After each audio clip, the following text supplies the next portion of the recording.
Korea's army said it will take the substantial military step of completely cutting off its territory from South Korea on Wednesday after months of fortifying its heavily armed border. The announcement, which comes after North Korea leader Kim Jong-un scrapped a long-standing policy of seeking peaceful reunification with South Korea earlier this year, declared that the remaining roads and railways connected to the south will be completely cut, blocking access along the border.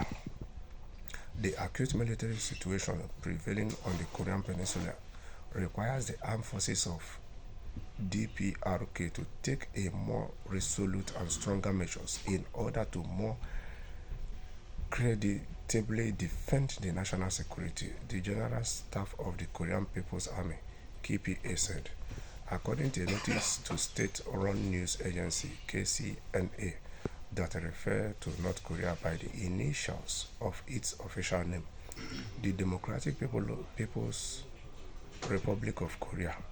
Since January, Pyongyang has fortified its border defenses, laying landmines, building anti-tank traps, and removing railway infrastructure, according to the South Korean military.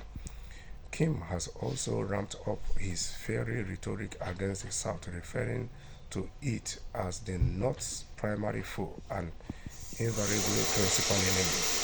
The description echoed in the latest KPA notice. The General Staff said the measures were a response to recent war exercises held in South Korea and visits by what it claims are U.S. strategic nuclear assets in the region. Over the past year, a U.S. aircraft carrier, ambitious assault ships, long-range bombers, and submarines have visited South Korea, drawing angry rebukes from Pyongyang. In a response on Wednesday, South Korea's Joint Chiefs Staff said North Korea's announcement was a desperate measure stemming from the insecurity of the failed Kim Jong-un regime and would only lead to its harsher isolation. So, you see, at the end of the day, the people I pity in the middle of all this thing is the average citizens of South Korea and North Korea. Because at the end of the day, these countries and their leaders are flexing muscles. Yes. And at the end of the day, it's their citizens that are suffering it.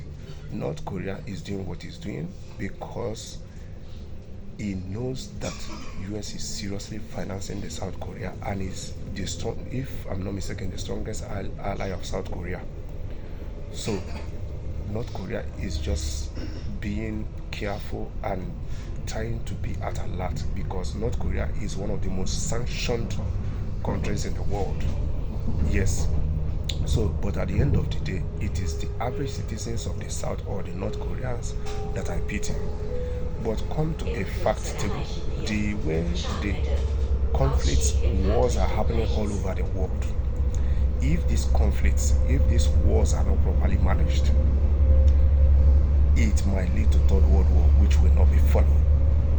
Yes, because the times First and Second World War was fought, the world has not been advanced in the state in which it has advanced this day. So, truth be told, if not for the ego of the politicians, if not for the wickedness of the politicians, if not for the greed of the politicians, if not for their quest to remain relevant, to remain in power, why can't we all over the world live side by side beside each other in peace, without nobody trying to play the word police, without nobody trying to order anybody around, without nobody involving themselves in anybody's country's policy or trying to loot the other country to enrich their own country, to develop their own country?